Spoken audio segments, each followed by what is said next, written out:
Ukraine and conflicts across Eurasia and the Middle East. His award-winning documentary, Selfie Soldiers, pioneered the use of open source investigations to expose Russian military involvement in eastern Ukraine at the time of official Russian denial.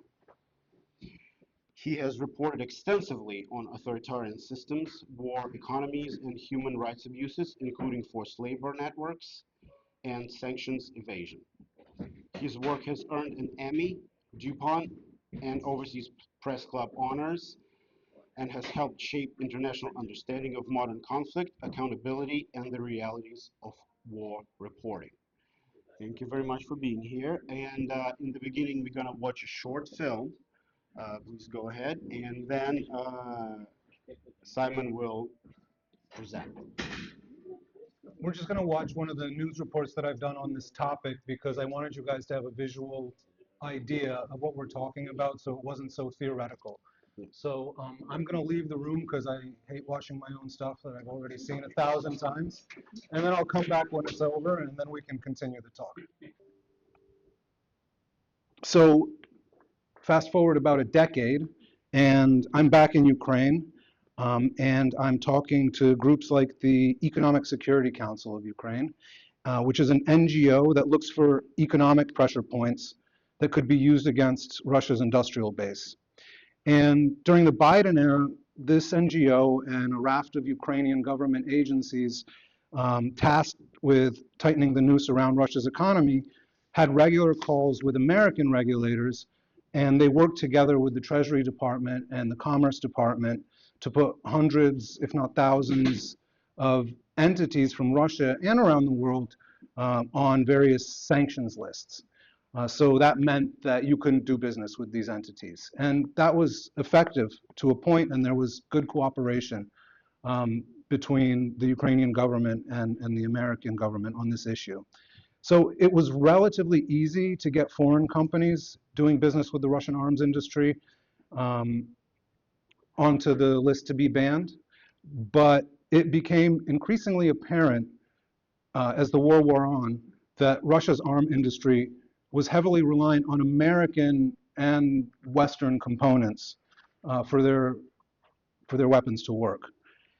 And that poses a problem because it turned out American regulators were much less willing to enforce export controls against their own companies, probably for lobbying reasons or economic reasons, but American regulators didn't want to drop the hammer down on their own companies.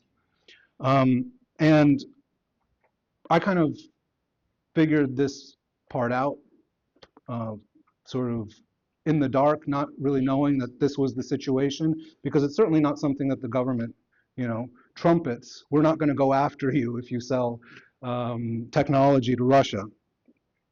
I was investigating a really large machine tools manufacturer in California called Haas Automation, and I'm going to pass around some more pictures because a lot of people don't know what a machine tool is.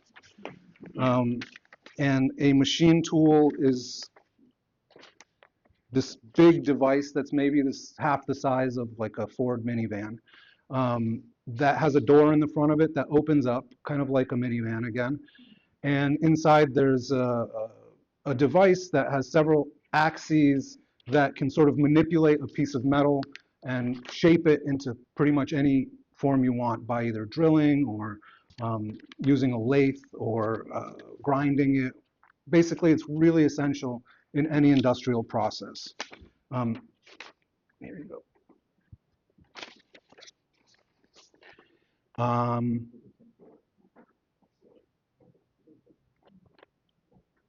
So Haas Automation was supplying military factories with these sophisticated 3D shaping machine tools, and I based this investigation on video evidence that the factories in Russia had posted themselves. And you might be surprised, why would a arms manufacturer in Russia just openly share pictures of their factory floor with the public on YouTube? And there's various reasons. Some of it is stuff as silly as team building exercise videos. where all the employees at the factory like do an event for the 8th of March for International Women's Day, and they're handing out flowers to the female employees. And in the background, you can see all the machines that they're using and see the brand names of those machines. Sometimes it's for recruiting purposes. They're looking for new employees, and so they sort of share these videos on social media, and they say, here's Ivan, and he makes so much money a month, and you can be like Ivan and make this much money too, and we'll teach you how to work this Haas machine. And the photographs that I'm handing around now are screenshots from my NewsHour investigation into Haas. And so you can see, like, those are screenshots that I took from the company's own promotional videos, and you can see the Haas logo. There's no question that Haas was supplying these sanctioned entities with the highly sophisticated machinery that they needed to continue producing weapons that they were using in Ukraine. After the story came out, I started calling the Treasury and Commerce departments to find out if they were going to follow up with their own investigation to punish Haas, because they were doing so little to clearly keep their machines out of Russian hands. But the Treasury Department stopped taking my calls, and then the Commerce Department stopped taking my calls, and they stopped answering emails. At first they were kind of polite, and then they just sort of stonewalled me as I was asking for updates. And Haas, in the meantime, denied everything and said that they had voluntarily stopped doing business with Russia after the full-scale invasion. And I don't really know what's so voluntary about following sanctions legislation. But even going beyond that, the sanctions on the Russian military industrial complex had been in place since the annexation of Crimea. So them, quote, voluntarily stopping exports to Russia, which they were doing directly throughout that entire period, had already been illegal for a very long period of time, and successive administrations of the US government weren't interested in doing anything about it.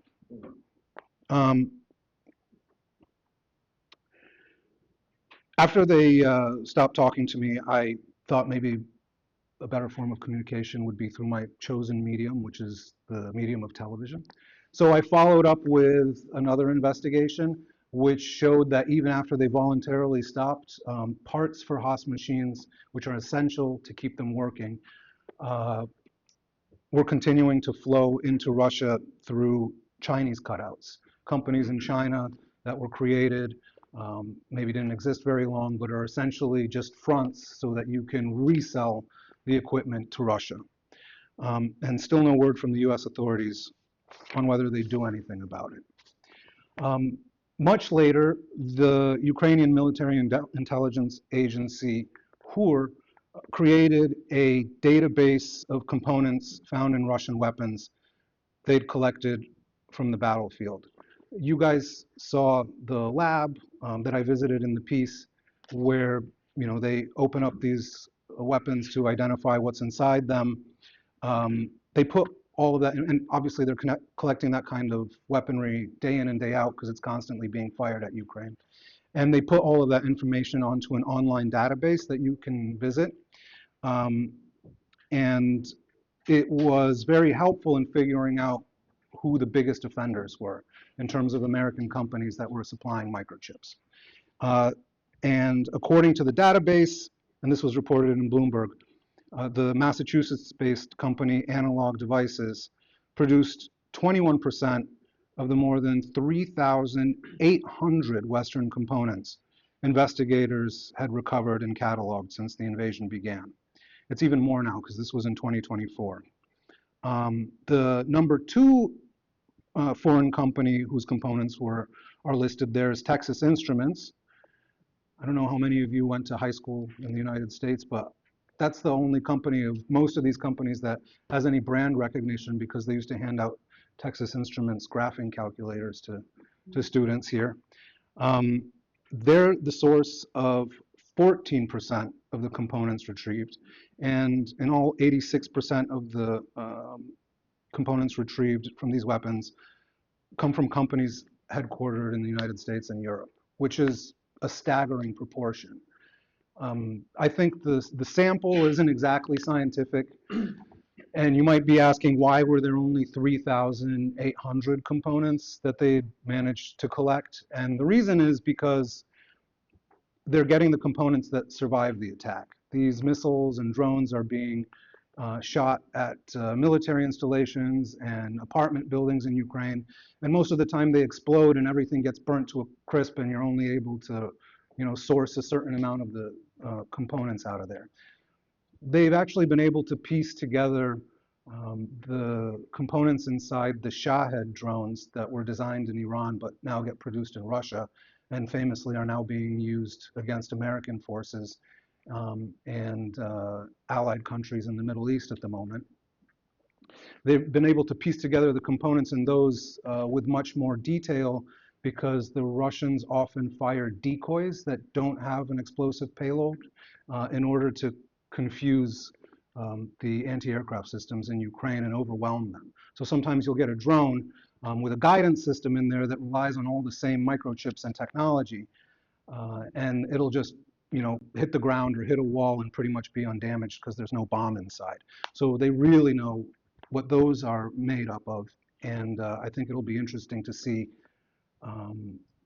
whether any of those kinds of drones are going to be sort of dissected and analyzed during this current war in the Middle East and what they're going to find in them. Analog Devices is one of the world's oldest semiconductor companies. It was founded, I think, in the 60s, and they make integrated circuits and radio frequency transceivers used to convert audio and visual data into digital signals, which is why you can see that it's essential in guided drones or cruise missiles. These chips aren't as advanced as your AI chips that they're making today for NVIDIA, but they're really crucial if you're trying to pilot something that moves through space. It's a publicly traded company. The two biggest shareholders are institutional investors, Vanguard Group, which many of you will have your retirement accounts in, and BlackRock. Millions of components produced by Analog and restricted by US export controls have been shipped to Russia since March 2022, according to Russian customs data. And in 2023 alone, Russia imported $326 million in analog components, according to the Kiev School of Economics. And this is research that's done on Russia's customs data, so this is what the Russians are claiming they bought. The actual sum might be even bigger.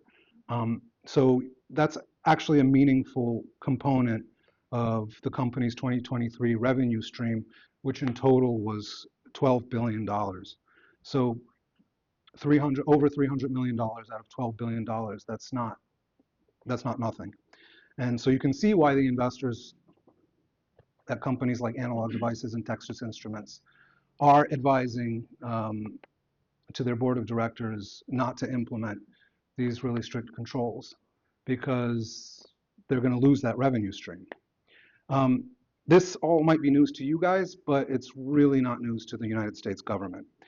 In 2024, there was a hearing in Congress spearheaded by Senator Richard Blumenthal titled U.S. Companies Technology Fueling the Russian War Machine. It brought representatives of 4 large semiconductor manufacturers before the committee, including Analog Devices and Texas Instruments, and also Intel and Advanced Micro Devices. And here's what Blumenthal said.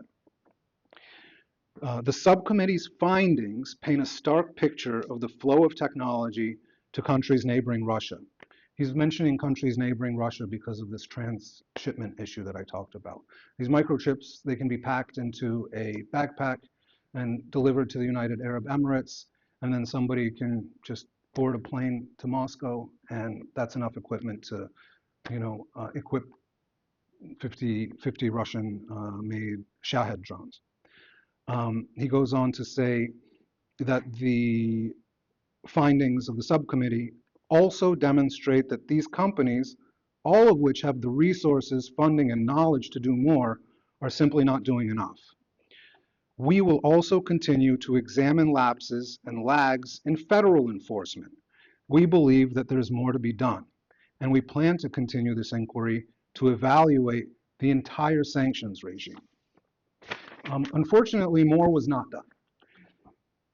And I think it may have come back to bite us in the ass because, as I mentioned before, over the last few days, since I've been following events in the Middle East from my particular perch, I've seen unconfirmed at this point videos and photographs of Iranian Shahed drones that contain motherboards from Russia and include Western components, and also the outside of some of these drones with the inscription Giran, which is the name that the Russians give to their variant of the Shahed drone.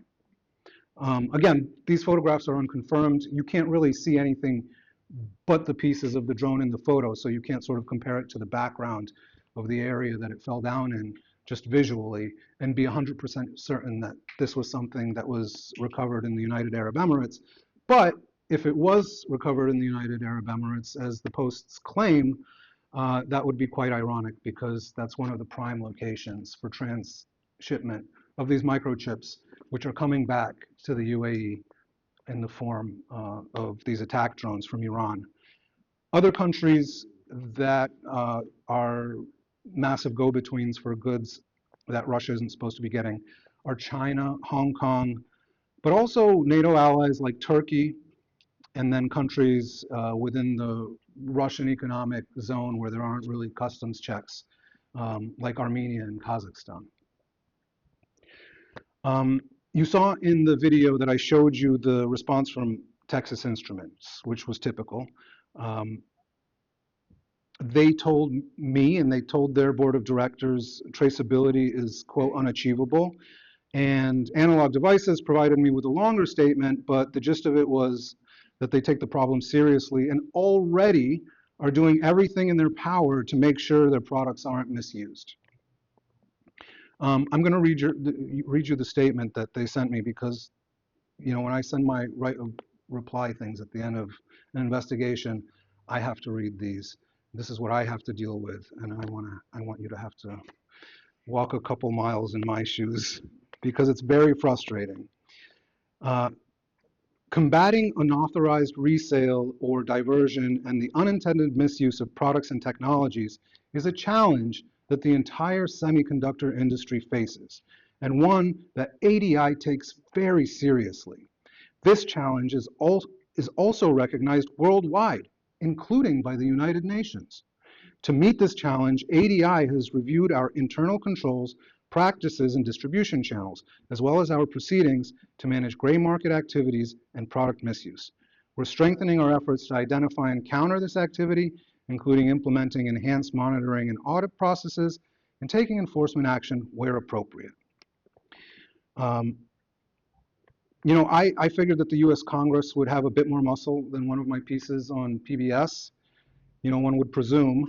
But even their response to the senators was largely deflecting by citing the complexity of the global supply chain. And they pledged incremental compliance improvements to that Senate committee. And Blumenthal was pretty much just as pissed as I am and dismissed these steps as insufficient, saying quarterly audits should be the standard.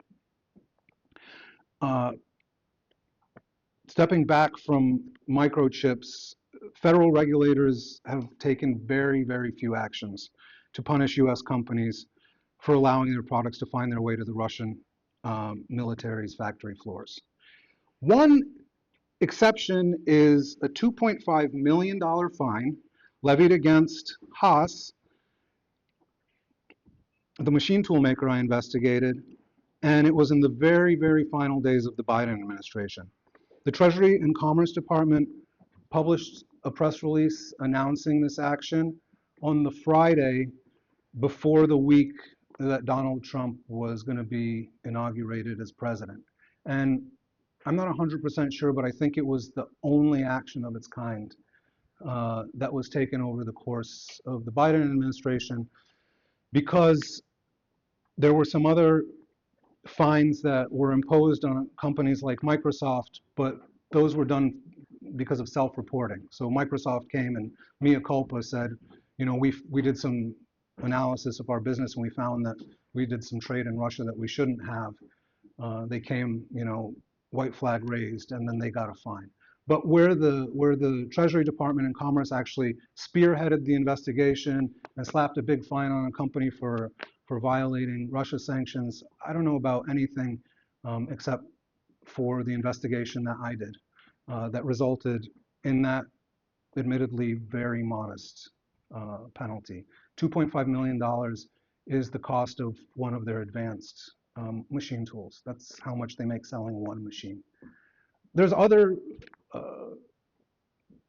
costs to them, reputational. There are also the legal costs of coming into compliance with what the Treasury was probably asking them to do. I heard through the grapevine that they were forced to put tracking devices on their machines to make sure that they didn't end up in Russia, and that if they did end up in Russia, they could they'd install the kill switch that they could use to turn the machines off. So the question is, if that's the only enforcement, then are the companies going to get off scot-free? This administration is even less inclined to go after US companies that supply the Russian arms industry.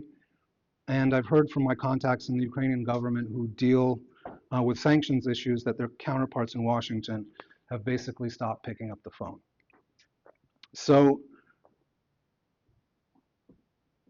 are US corporations off the hook? Maybe not. Last December, I got an email from a law firm in Texas. They told me that they were going to have a press conference in Washington, which they invited me to. And they told me that they were going to be announcing a civil litigation that they were basing off of the investigation that you guys watched at the beginning, and several other journalistic investigations. And they wanted me to come so that I could report on the opening up of this lawsuit. And they're suing 4 technology companies for negligent deaths in Ukraine, which is an incredible development, given that the US government has abrogated its responsibility to enforce its own laws.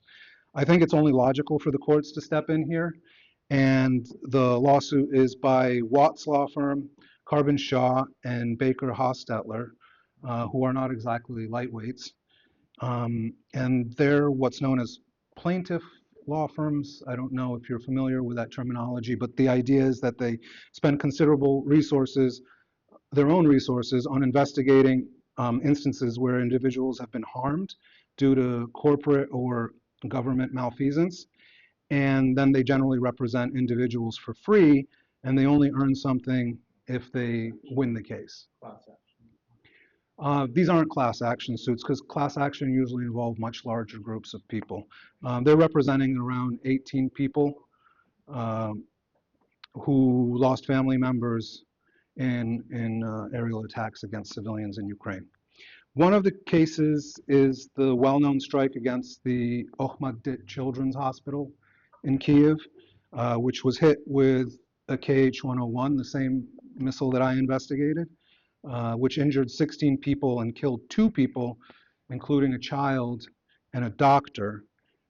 And the doctor who died, she had just taken a group of children to the bomb shelter underneath the hospital after the air raid sirens went off, and probably saved all of their lives.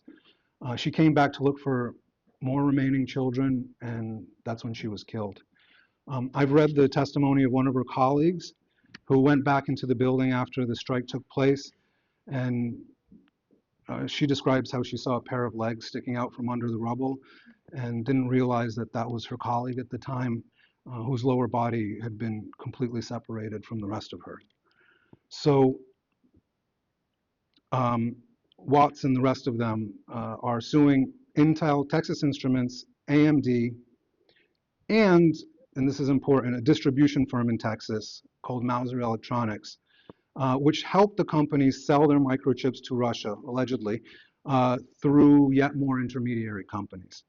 And if they win, this is going to send a strong message to the industry as a whole that this kind of business, though profitable, can also be very costly, both in terms of dollars and reputationally. And the best part of all of this, in my opinion, is that the mere fact that the case has been accepted by a judge means these companies are already suffering reputational and legal costs that will both only increase as the case wears on. If they don't settle these cases quickly, there will be discovery, which means all of their internal communications on the issue will become part of the public record. And that on its own will be a severe blow to these companies. We'll find out exactly what the cynical calculus in doing little to prevent the distribution of deadly technology to Russia has been. Thank you.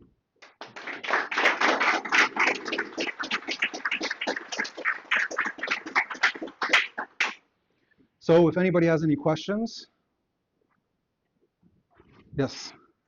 So with all these companies, we're noting how they're not even willing to track their parts. Yeah.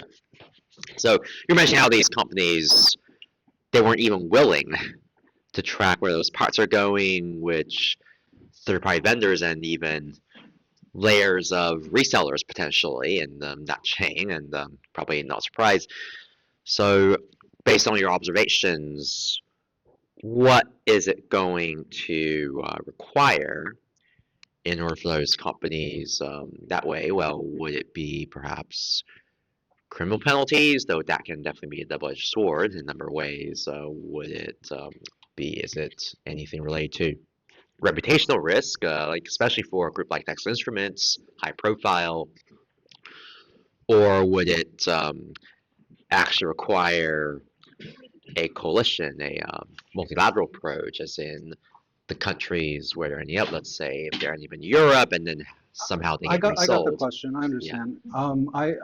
I think it's a good question, and you know the companies will say that they are tracing their supply chains, but my response to that is that you're not doing a good enough job because these parts keep turning up routinely in Russian weapons. But they will say they have a due diligence process. I think probably the reason this has gone on for as long as it has is because these companies are probably getting bad advice about their reputational risks that they're taking here. Because most people don't know the names of these companies, so they're not really interacting with the public. You know, they're not Wendy's. Analog Devices is a really, really large American semiconductor company that I had never heard of until I started doing this investigation. And most Americans haven't heard of Analog Devices either, which to me says that Analog Devices probably don't understand reputational risk because they've never had to face it before.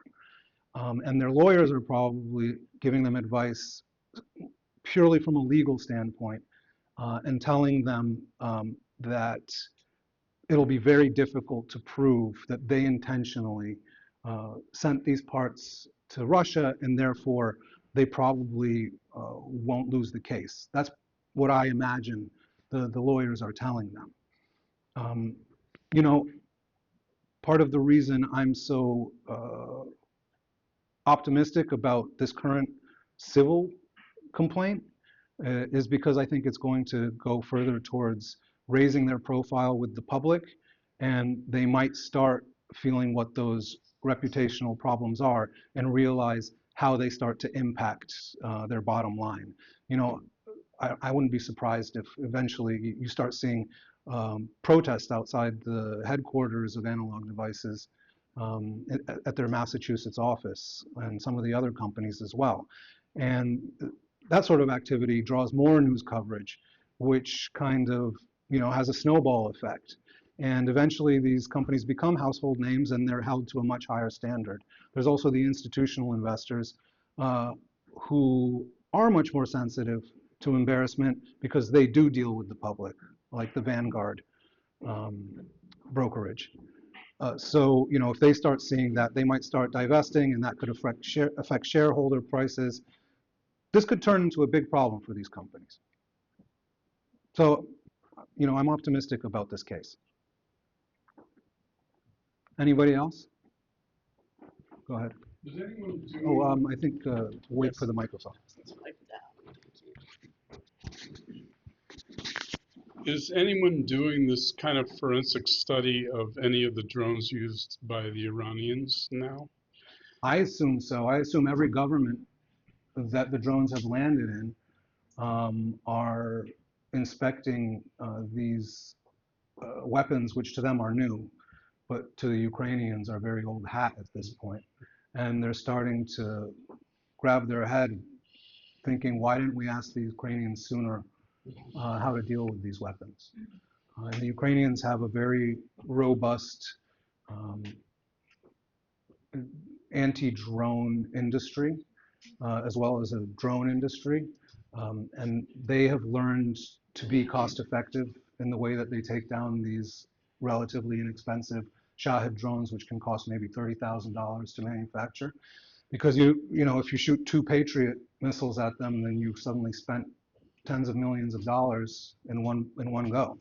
And it was interesting to hear Zelensky say today that in the first 3 days of the Iran war, the current conflict, the countries involved expended 800 Patriot missiles trying to shoot down ballistic missiles and various drones. And that was more Patriot missiles than Ukraine has used in the entire conflict. Um, there's an organization called the Wild Hornets in Ukraine, which makes this kind of phallic-looking drone that has 4 propellers on the side, and they're pretty cheap. I think they cost like don't quote me on this, but around like $5,000 to make, and they just zip through the air and knock down these Shaheds. And you know, that's what we should have been manufacturing in large quantities for a long time. And it's not like we didn't have access to the war in Ukraine to know about that. But since we've, you know, this is kind of a new development since 2025, the manufacture of these types of anti-drone drones in the quantities that they're being made in Ukraine. And guess what else 2025 marks? It's the year that the United States stopped funding the war in Ukraine, stopped funding assistance to Ukraine. So America's footprint has become much smaller in Ukraine over the same period of time. We've got much fewer eyeballs on what's happening over there, and we're learning far fewer lessons from the battlefield, and now we're reaping the rewards. Yeah. What, in your opinion, is going to make the American government realize that Ukraine, in fact, does have the cards? I mean, let's face it, you know, a year ago, Trump said that, you know, Zelensky had no chance. Well, apparently, they do have a chance because they have the technology. So what do you think it's going to take to convince our government, especially the Department of War now, you know, the tough guys? Are they going to be convinced? I think uh, I think they've woken up to the problem. I don't know that that means that they're going to go and fund, you know, Ukraine again, but I've heard already, and it's only been several days, that American companies are looking to Ukrainian manufacturers to do partnerships already, because this is how quickly the learning curve has been, for them. So the American defense sector is already reaching out to Ukraine on a much higher level than they were even a week ago. Yes, go ahead. Hi, sir, thanks. Secretary of the Army Dan Driscoll was in Ukraine for some of these rounds of talks recently instead of our diplomatic corps.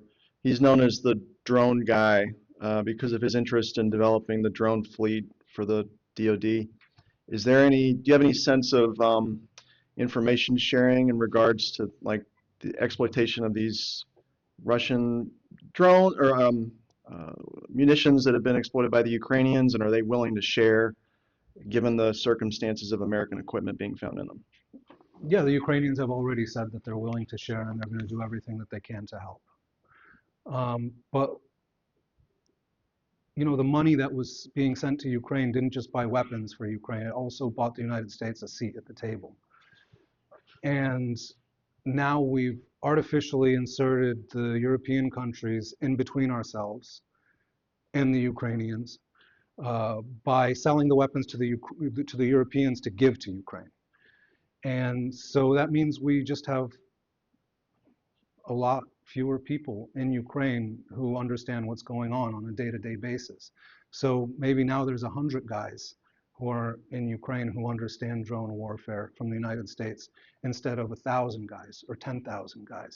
And you know that has an impact on how we learn and how seriously, because it's not enough to know that something is happening, it's enough to recognize that this could be a problem and then to get the wheels in motion to actually do something about that problem. Because there's plenty of people, even here in Washington, who realized that this was going to be an issue in our next war. But there wasn't the critical mass necessary to actually sort of move the ice, to use a Russian expression. Yeah, over here.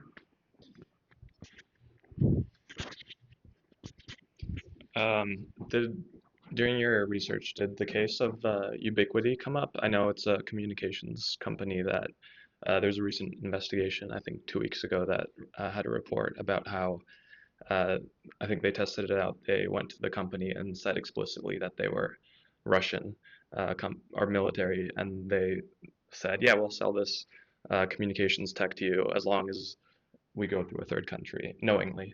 So did that come up in your investigation? It's owned, I think, by like the owner of the Memphis Grizzlies basketball team. And the second part is there anything from your conversations with experts, is there anything when it comes to legislation that could be passed? Obviously, we need the political will, but is there anything that Congress could do to address this, or is it more of an issue of either the executive branch or just legal private cases? Okay, I'll answer your second question first. The legislation already exists. It's a question of enforcing the legislation. There's sanctions legislation. It's been in place since Crimea was annexed. So you have the legal basis to go after companies doing trade with Russia.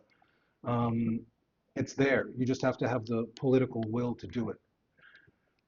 And that seemingly hasn't been there with any administration, not just this one. The Ubiquiti case was an interesting one because it came out around the same time that Elon Musk and Starlink were cutting off access to the Russian military. So there was this sort of, you know, good American technology story on the one hand, while a really bad American technology story was coming out at the same time. The Russians relied on their Starlink terminals to fly drones. It was cost effective for them to put an entire satellite plate from Starlink into a Shahed drone so that it could be guided as it flew through Ukraine, because they don't have the same kind of GPS capabilities. Their system is called GLONASS in Russia. It's their satellite network, and it's far inferior to not only GPS, but of course the Starlink network as well. And so nobody knew just how reliant they were on Starlink, but when they cut that off, the Ukrainians, I think, recaptured 70 square kilometers of territory. Is that right? And so on balance, in January, Ukraine gained more territory than it lost, which has not happened for a very long time.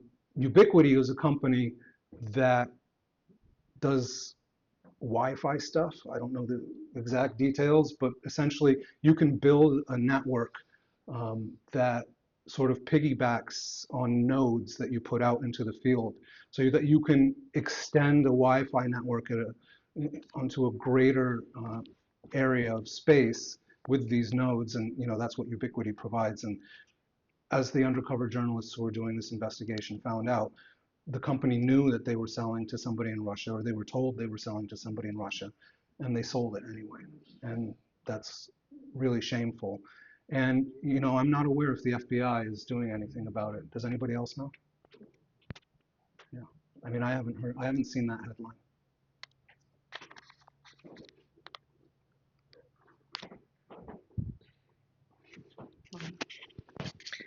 Do we have any idea how many factories make Shahed drones, how many stockpiles of Shahed drones there are, and how many Shahed drones there are out there. I don't know how many there are, but the main factory that makes them in Russia is in Tatarstan. It's called Alabuga. And the Ukrainians have hit it a couple of times with their drones. They have these drones that look kind of like a Cessna.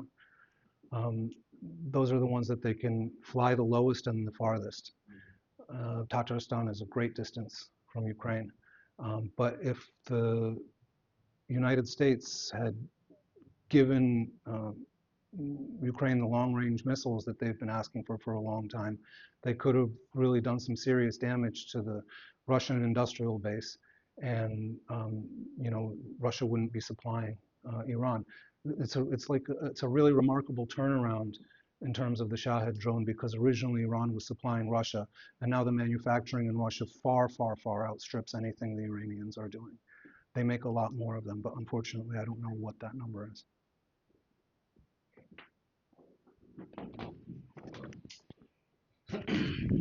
Thanks a lot, Simon. So it sounds like something that you ran up a lot against was just kind of either indifference or potentially just not enough resources on the problem on the part of the U.S. government. And so, hence the promising litigation, I guess. Any idea what kind of penalties these companies might face, whether it'll be a mosquito bite to them, or whether it'll actually get them to sit up and figure out a way to actually, abide by the law? I mean, the $2.5 million fine against Haas is a mosquito bite to them. But I think having the Treasury Department on their ass for about a year or a year and a half after my investigation came out was not a mosquito bite to them. I'm sure it was like a a 4-bell fire? What do they call it? What's the top number of bells? 5-alarm fire. Yeah. Thank you. As they were trying to deal with the U.S. government, I'm sure they did not enjoy that one bit. So even when the fines aren't very big, the problems for the company are. And if the federal government did more to go after these companies, it would send a really strong signal across the industry that this isn't going to be tolerated, and I think the exports to Russia would really be significantly impacted.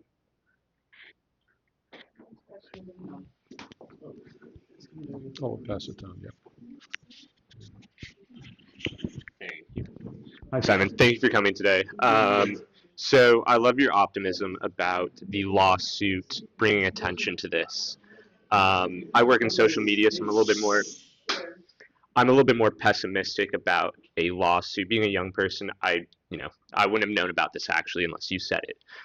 And while a lawsuit would be something that puts this topic in the public eye, I don't see young people like myself caring about this. I would personally, because this is something that is a topic of my personal interest, but I don't see it being something as sexy as... Well, it's not just the reputational damage that we're talking about. I mean, if they're forced to pay Ukrainian families tens of millions of dollars, that's also, that's a very real cost for them, and that sends a signal to other companies too. So it's not just the reputational side. It's also, a very practical dollar issue. Okay, yeah, that makes sense. I was going to touch on grassroots organization, but that makes actually a lot more sense. Thank you for that. All right, I think everyone's favorite part of this evening is drinking the wine in the other room, so you're welcome to start doing that. Thank you for coming. Thank you. Appreciate it. Thank you.